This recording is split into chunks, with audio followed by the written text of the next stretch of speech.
Bonjour à toutes et tous. Me revoilà, comme d'habitude, pour apporter quelques nouvelles de ce qui se passe,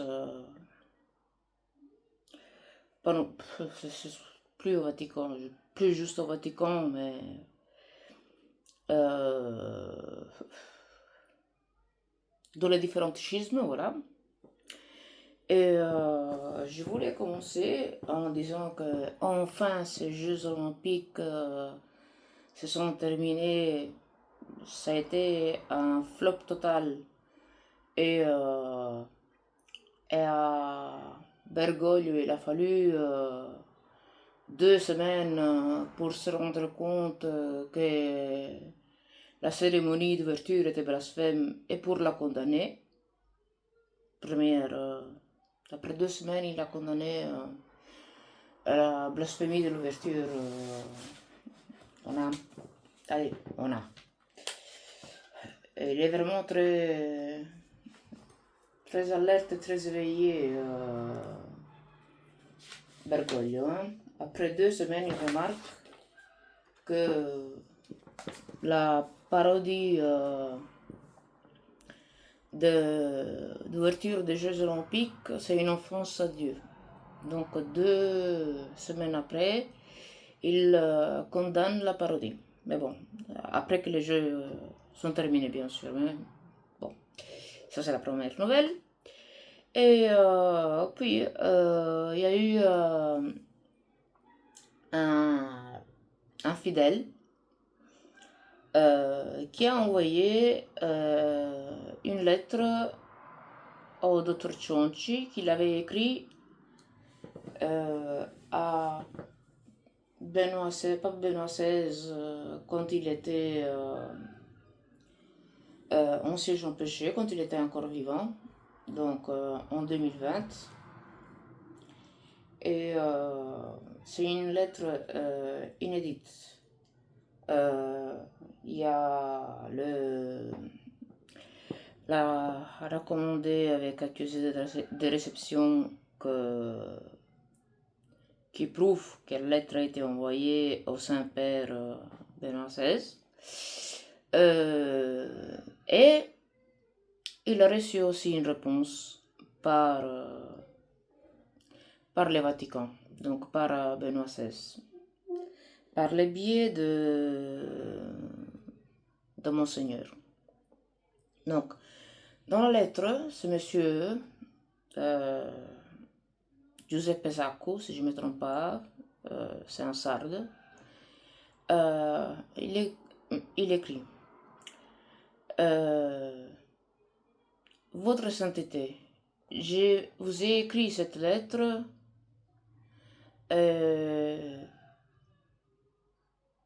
car je pense qu'en gardant le monus, vous êtes encore le pape.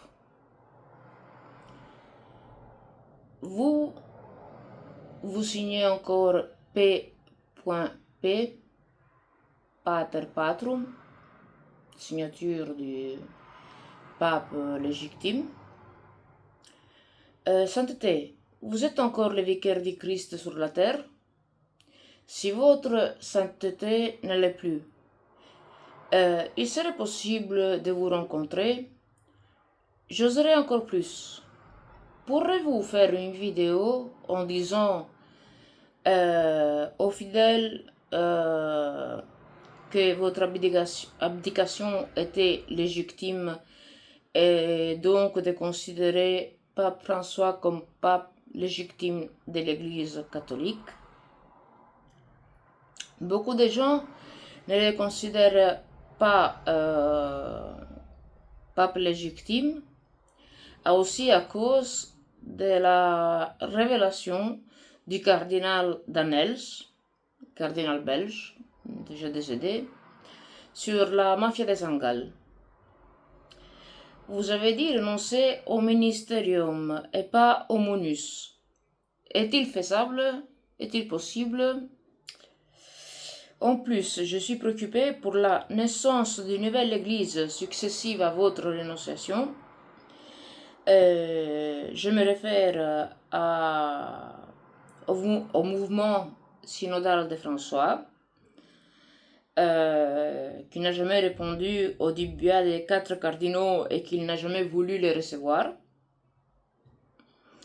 au document qui permet la communion aux divorcés remariés, donc à Maurice Laetitia en 2016, l'intronisation de Pachamama qui est un idole payant démoniaque et les documents de Abu Dhabi où il affirme que toutes les religions sont voulues de Dieu. L'intronisation de Luther qui donnait l'Eucharistie aux animaux, décrit comme un saint par François. Ce qui avant était péché, maintenant ne l'est plus. Sainteté, qui est Pierre aujourd'hui? Vers qui on doit se tourner? Veuille notre Seigneur me pardonner pour ces demandes, mais je l'ai fait avec esprit libre et je l'ai fait avec simplicité, comme un fils qui pose des questions à son père, pour avoir un peu de lumière dans ce temps de ténèbres. Et qui est entre vous, donc entre Benoît XVI et Bergoglio, le père qui, si le fils demande du pain, lui donne une pierre, et s'il demande un poisson, lui donne un serpent, avec dévotion filiale et affection, je vous embrasse et je vous présente au Seigneur. Donc j'ai pris pour vous notre Seigneur. La réponse de Papa Benoît par le secrétaire de l'État Vatican, Monseigneur Roberto Cona, dit: Illustre Monsieur, votre lettre du 28 juillet 2020 est parvenue au pape Benoît XVI, qui ne peut pas répondre à votre requête. En vous remerciant pour votre geste délicat et plein de confiance, votre sainteté assure la prière pour vous et votre famille pendant qu'il invoque sur chacun de vous la prémureuse protection de la Sainte Vierge Marie, Mère d'espoir. Par contre, l'instance que vous avez présentée, je suis désolé de ne pas pouvoir donner suite à votre désir. Avec grande et distincte estime, et Pape Benoît XVI lui a envoyé une petite photo de lui en se signant Benedictus P.P. 16e. Donc la signature du pape.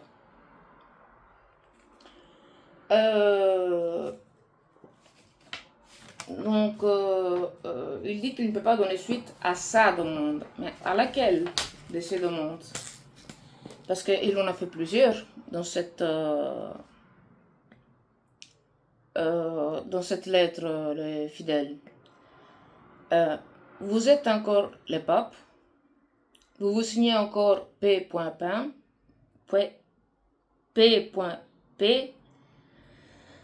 Sancteté, vous êtes encore le vicaire du Christ sur la terre. Pourriez-vous faire une vidéo pour les fidèles pour qu'ils considèrent comme valide votre abdication et légitime Bergoglio?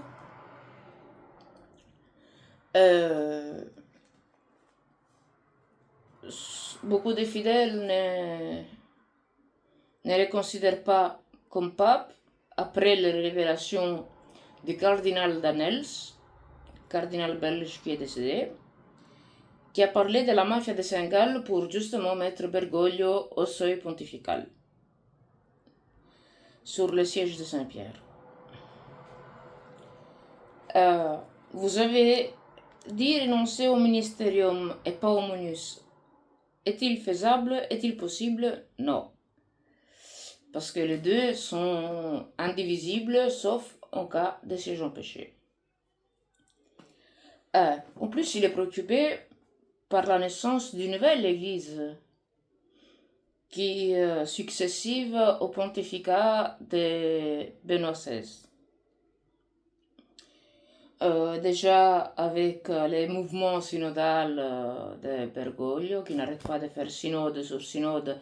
D'ailleurs, en octobre, il y a la deuxième partie du synode qui a commencé l'année passée qui va commencer pour justement que les femmes puissent être ordonnées diaconesses, puis prêtresses, puis évêquesses, puis cardinalesses et puis papesses. Voilà. Et qui est impossible dans l'Église catholique. Donc, voilà. Il demande s'il peut faire une vidéo. Il demande si c'est normal le nouvel chemin qu'il prend l'Église catholique après l'abdication, soi-disant abdication de Benoît XVI, avec la communion aux divorcés remariés en 2016. En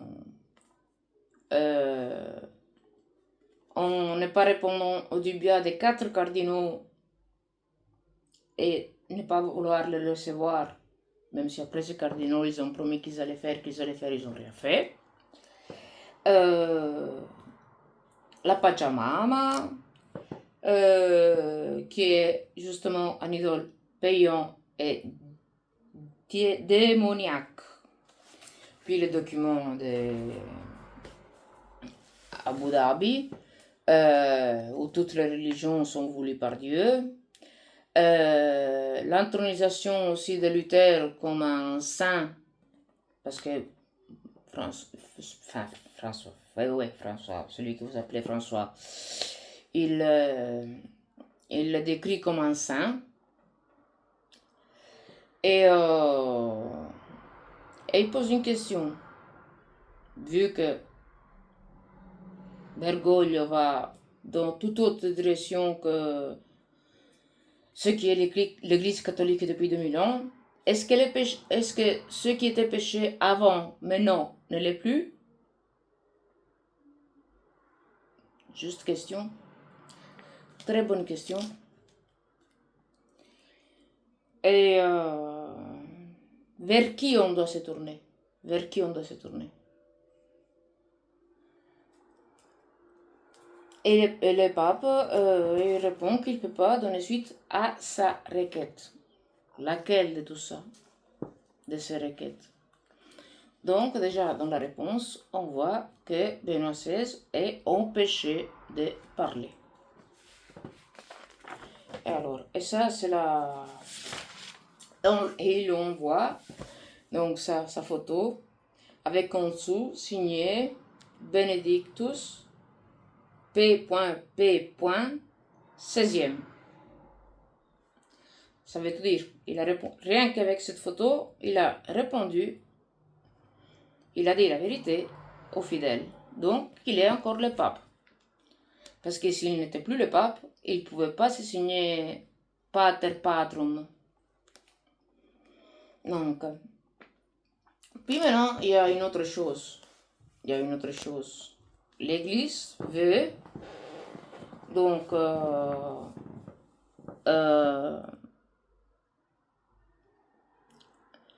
légitimer l'euthanasie et le suicide assisté. Après avoir dit déjà que la loi 194 est intouchable, indispensable. Donc, je ne sais pas si vous vous rappelez c'est quoi la loi 194, c'est la loi qui permet d'avorter à n'importe quel mois de grossesse. Donc maintenant, on rentre aussi dans l'euthanasie et suicide assisté. Donc, le Vatican le Vatican veut enlever à Dieu les pouvoirs que seul lui a de donner et d'enlever la vie. Mais non, pas grave. C'est pas grave si tu as un enfant de 8 mois dans ton ventre qui est déjà formé, c'est pas grave. Tu veux pas, ben, c'est pas un péché, hein. L'Église l'approuve. Le suicide assisté et l'euthanasie. Ce n'est plus à Dieu de dire quand la vie doit se terminer, c'est à l'homme. Ah ben oui, hein, c'est le progrès, hein. Même l'Église doit se mettre au père du progrès. Et puis il y a Ligano qui rompt enfin le silence. Jusqu'à maintenant, il n'a rien dit. Et maintenant, après l'excommunication de la part de Bergoglio, il n'arrête pas de s'en prendre à Bergoglio en disant qu'il n'est pas le pape légitime. À propos, dans la vidéo précédente, j'ai oublié de vous dire que oui, Vigano a été ordonné prêtre par un évêque préconciliaire, mais il a été créé évêque par Jean-Paul II en 1992. Lui qui a renié tous les papes post-conciliaires et que pour rester évêque s'est fait consacrer par le schismatique Williamson. Comme ça, il peut garder sa belle tunique noire et ses couleurs mauves. Mais il cache maintenant le crucifix, il le cache dans la machin qu'il porte ici, je ne sais plus comment ça s'appelle en français, dans la bande qu'il porte ici mauve, donc il cache son crucifix. Voilà. Et en plus, à part dire que Bergoglio, il est... alors, quand il devait se défendre au tribunal de l'Église, il n'a pas voulu se défendre en disant que il ne reconnaissait pas l'autorité de tous les papes post-conciliaires. Maintenant qu'il a été excommunié, il dit que Bergoglio n'est pas légitime car il avait une erreur dans la déclaration de Benoît XVI et que donc cette déclaration est nulle et invalide, comme nulle et invalide Bergoglio. Alors, le docteur Church lui avait mis toute son enquête à disposition, une enquête de 4 ans à disposition avec tous les documents et tout ça, pour qu'il puisse sauver l'Église. Il ne l'a pas fait. Il s'est bien touché de garder ce sujet-là, mais maintenant qu'il est sorti, qu'est-ce qu'il fait? Il fait son Église, bien sûr. Eh ben, à votre avis. Et comment ça? En disant aux gens, mais Benoît XVI n'a pas vraiment abdiqué car il y avait des erreurs qui rendaient nulle et invalide son abdication et donc des conséquences nulles et invalides l'élection de Bergoglio. Je ne sais pas s'il est bipolaire, s'il est juste fou, si c'est la vieillesse, je ne comprends pas. Entre-temps, il a quand même dit ne pas accepter le pouvoir, donc reconnaître le pouvoir de tous les papes post-conciliaires. Alors, s'il était vraiment pape Bergoglio, c'était un pape post-conciliaire, donc c'est comme Benoît XVI. Pourquoi est-ce qu'il tire maintenant Benoît XVI dans ses discours, vu que... Ouais. Et normalement, vu qu'il ne reconnaît pas tous les papes post-conciliaires, il n'est même pas monseigneur, il n'est même pas évêque. C'est un simple curé. C'est pour ça qu'il s'est fait reconsacrer avec par Williamson, les schismatiques lefévriens que même pas les lefévriens veulent voir. Mais bon, en plus il a sorti sur le web, avec des photos retouchées, la nouvelle que la femme de Macron et la femme de Obama, c'est des hommes en fait. C'est des travestis ou de... Voilà. Et déjà, après de nombreuses recherches, le docteur Chonch a retrouvé les originaux de ces photos que lui, il a présentées et retouchées. Et il a bien montré que la femme de Obama et la femme de Macron, c'est bien des femmes. Et que les photos qui ont été portées comme preuve par Vigano étaient des faux. Entre-temps, qu'est-ce qui se passe? Qu'est-ce qui se passe? C'est que Obama, Macron, ils se sont sentis offensés. Donc ils disent qu'il y a trop de fake news qui passent sur le net et qu'il faut commencer à contrôler encore plus Internet. Donc les différents sites et tout ça. Donc qu'est-ce que ça veut dire? Que déjà, il y a une censure pas possible sur Internet. Déjà maintenant. Et que maintenant, on nous enlève encore plus la liberté de pouvoir nous exprimer. Grâce à qui? Grâce à Vigano et à ses foutues photos retouchées. Voilà. Puis maintenant, Vigano, il donne une interview. Il donne une interview à Marshall Interview où l'ex-monseigneur a dit qu'il envoyait ses rapports à ses supérieurs et ensuite ses supérieurs décidaient de donner les rapports à Benoît XVI. Donc, ses supérieurs étaient le cardinal Bertone et le cardinal Sodano. Donc, si un rapport allait bien, il est passé au Saint-Père, donc à Benoît XVI. Autrement, il détruisait ce dossier pour que les papes n'en sachent rien. Après déjà le dossier bien connu de McCarrick, Vigano a envoyé un dossier à ses supérieurs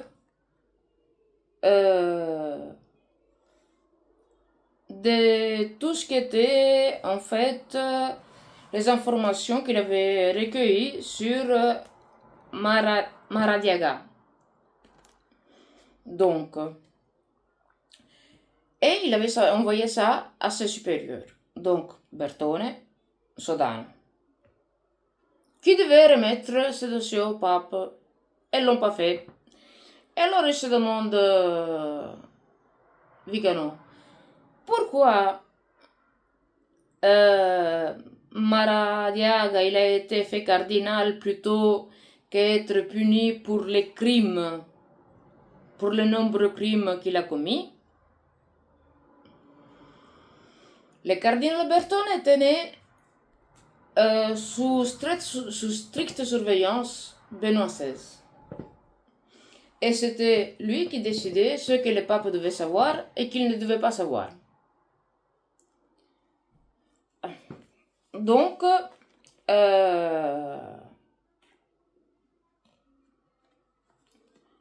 ce dernier a convaincu pape Benoît, donc Bertone, a convaincu pape Benoît de mettre fin à la mission de Vigano Et le pape lui a dit qu'il voulait absolument, 2 fois il lui a dit qu'il voulait le mettre comme président de la préfecture des affaires économiques du Vatican. Mais qu'est-ce qui se passe?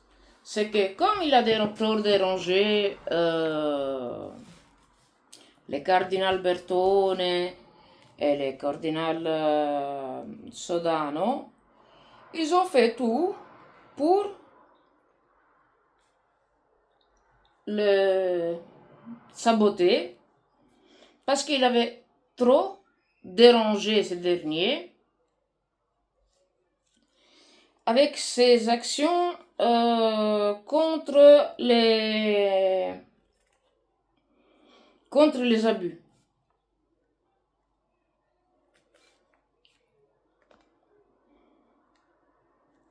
Et donc, il mettait les bâtons entre les roues de Sodano et de Bertone. Et c'est pour cela qu'ils l'ont envoyé à Washington, bien loin, bien... Comme ça, il ne pouvait plus casser les pieds.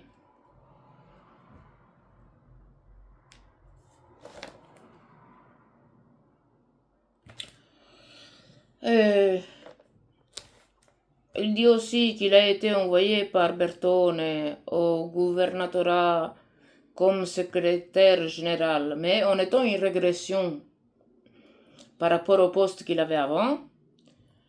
Le cardinal Bertone lui a promis qu'au terme de cette mission, donc de ce mandat, il aurait été nommé président du gouvernorat, qui est une charge de cardinal. Donc il a promis qu'il allait être fait cardinal, chose qui n'est jamais arrivée. Donc,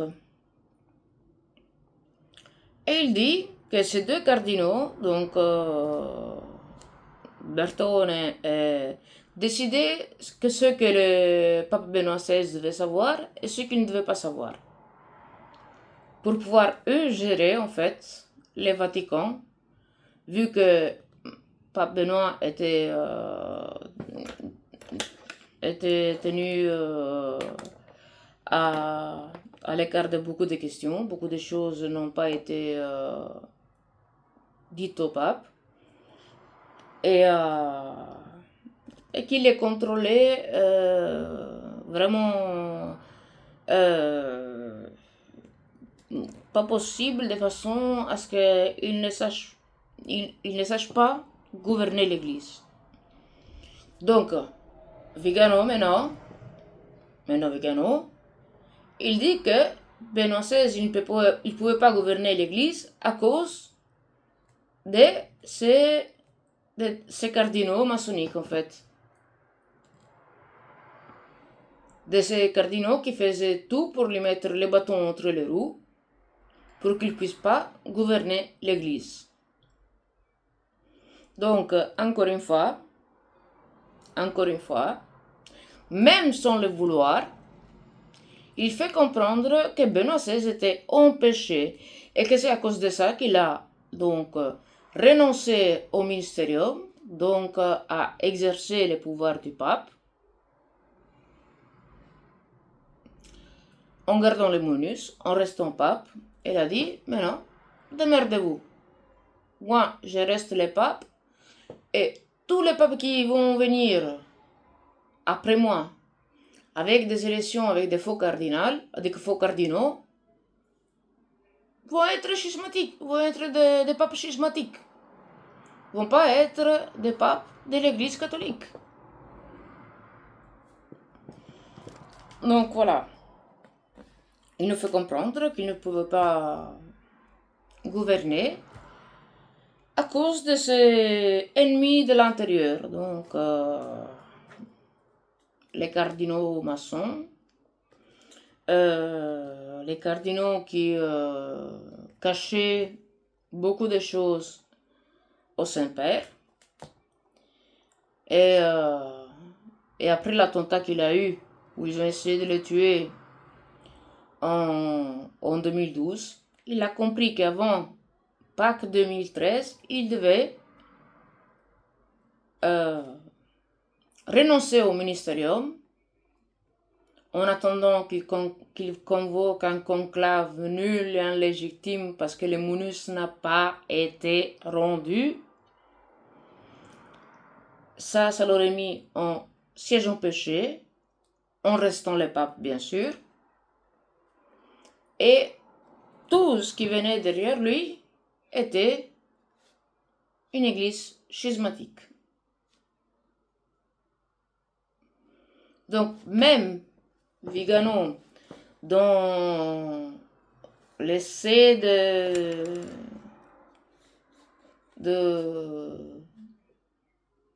se faire son église, il a bien fait comprendre que Benoît XVI ne pouvait plus gouverner l'église à cause des ennemis de l'intérieur. Donc, quoi? La maçonnerie, la mafia de Saint-Gall. Et voilà, donc, parce que Vigano, qu'est-ce qu'il faisait? Il luttait contre la corruption dans l'église. Et les maçons l'ont bazardé. Avec une promotion de devenir cardinal. En arrivant à être cardinal, il pouvait être pape. Une fois que cette opportunité lui est passée entre les doigts, parce que finalement, il n'y a rien qui s'est passé de ce que Bertone lui avait promis, ben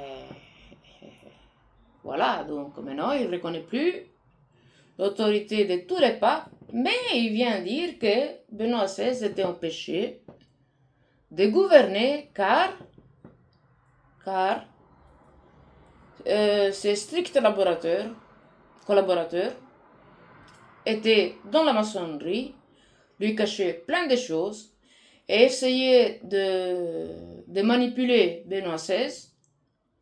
Et vu que Benoît XVI c'était quand même quelqu'un de très intelligent, un vrai homme de Dieu, il ne voulait pas se laisser manipuler, il ne voulait pas donner l'église dans les mains de ces maçons satanistes, parce que c'est ça. Et il a gardé les MONUS. Donc, Bergoglio est le schismatique. Il va mourir, il va avoir un conclave avec les cardinaux que lui, il a ordonné, qu'il a consacré aux cardinaux. C'est des cardinaux d'une église schismatique. Donc, qu'est-ce qu'il va y avoir? Encore un autre antipape. Encore du schisme. Et voilà. Donc, voilà. Vigano se croit malin, mais il n'est pas malin du tout.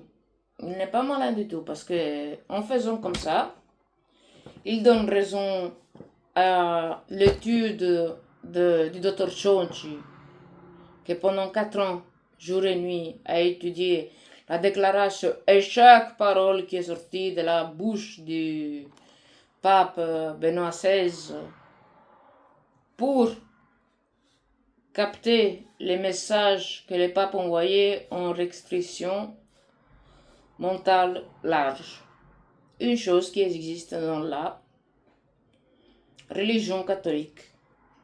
Quand tu ne peux pas dire la vérité directe,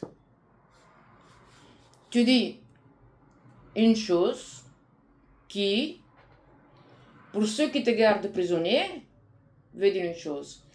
Mais pour qui arrive à comprendre l'essence de la phrase, qui est structurée d'une certaine façon, c'est un message. Comme les 1000 ans. Ça fait 1000 ans que je suis le premier pape à abdiquer après 1000 ans. C'est pas vrai.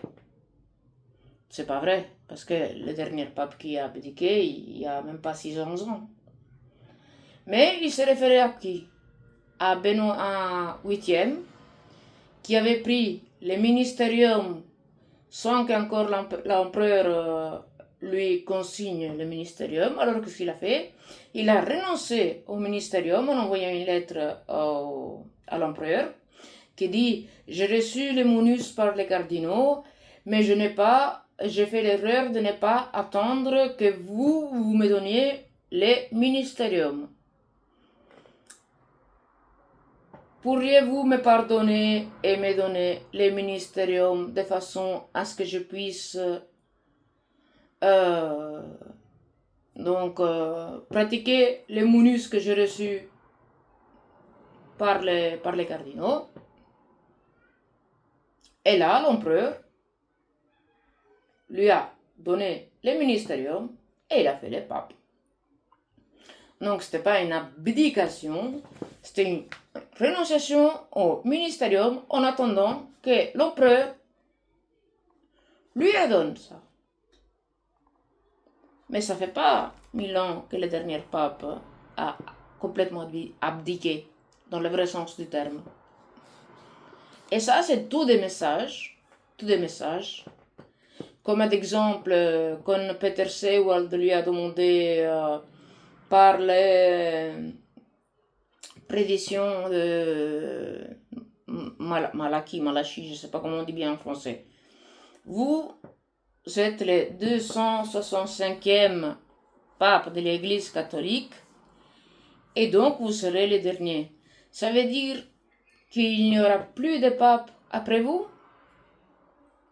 Il n'a pas dit, mais qu'est-ce que vous racontez? Il y a François. Il a dit, tout est possible. Tout est possible. Donc ça veut dire quoi? Que François n'est pas le pape. Et que Benoît XVI le savait très bien. Bergoglio le savait. Et le savait très bien, car il a été élu avec la mafia de San Gallo qui a fait tout pour que Pape Ratzinger se mette de côté. Enfin, il voulait le tuer pour avoir les monus, mais il était plus malin. Faut pas oublier qu'il était allemand, hein. Il était plus malin qu'eux. Je vous donne le ministérium, comme ça vous pensez que vous avez gagné. Moi, je garde les monus, donc je reste le pape de l'église catholique. Et vous, vous êtes une église schismatique. Faites ce que vous voulez. Par exemple, quand on a demandé à Benoît XVI de rédiger dans les différentes langues sa déclaration, il a dit non. Moi, je l'ai écrite en latin. Maintenant, c'est à eux de lire et comprendre. Et c'est pas pour rien que dans la version allemande, ils ont inversé les deux mots. Munus, Amt, ministère, Dienst. Ils l'ont inversé. Là où il y avait Munus, ils ont mis ministère. Là où il y avait ministère, ils ont mis Munus pour que, pour tout le monde, Pape Benoît XVI a abdiqué, même si c'est pas vrai. Il s'est mis en siège en péché. Il a fait en sorte qu'on le mette en siège en péché. Et quand l'Église est en siège en péché, ou en siège vacant, donc ça veut dire que le pape est mort, rien, absolument rien doit être touché dans le système de l'Église. Il faut attendre qu'un pape légitime vienne pour pouvoir continuer le ministérium, donc ce qui dérive du monus, du style. Mais non, on me fait président d'État, on m'élit comme président d'État, en prenant la responsabilité de président d'État, je dois agir comme un président d'État. Moi, président d'État. Ah ben. Et donc, Munus donne le ministérium. Et le Munus dans l'église bergoglienne, il n'y a pas les Munus, le cher pape Benoît XVI, l'a emporté avec lui dans la tombe et l'a remis à nouveau dans les mains de notre Seigneur. Voilà. Donc voilà. Ça c'est un petit peu les dernières nouvelles. Donc d'abord, Vigano ne reconnaît pas l'autorité des papes après le Concile Vatican II. Mais,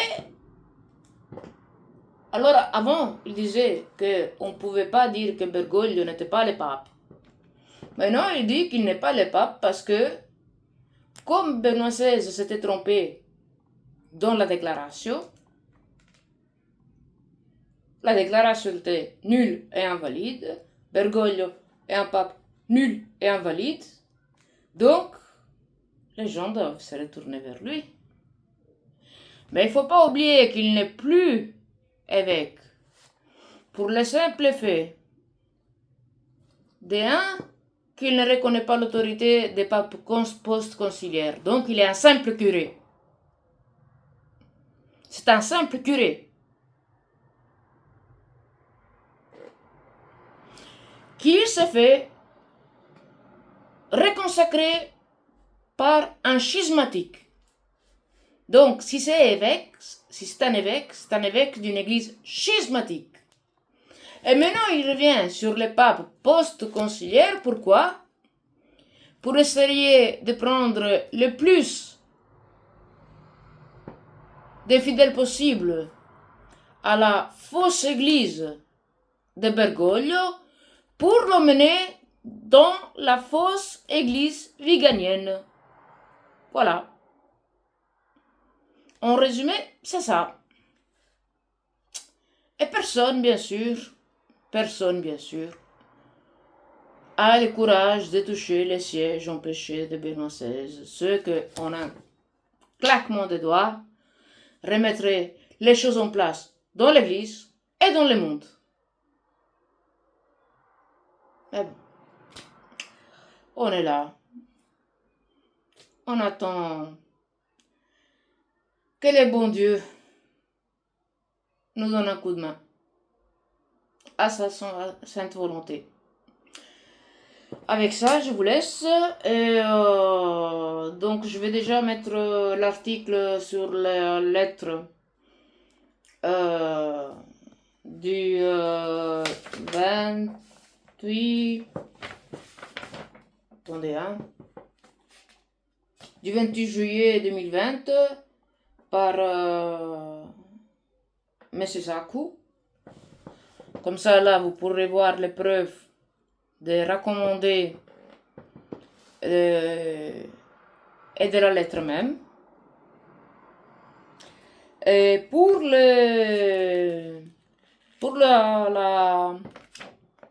l'interview de Vigano à Marshall Interview, faudra attendre que la traduction soit faite et qu'elle soit publiée sur le canal. Donc, je vous demande un peu de patience. Mais,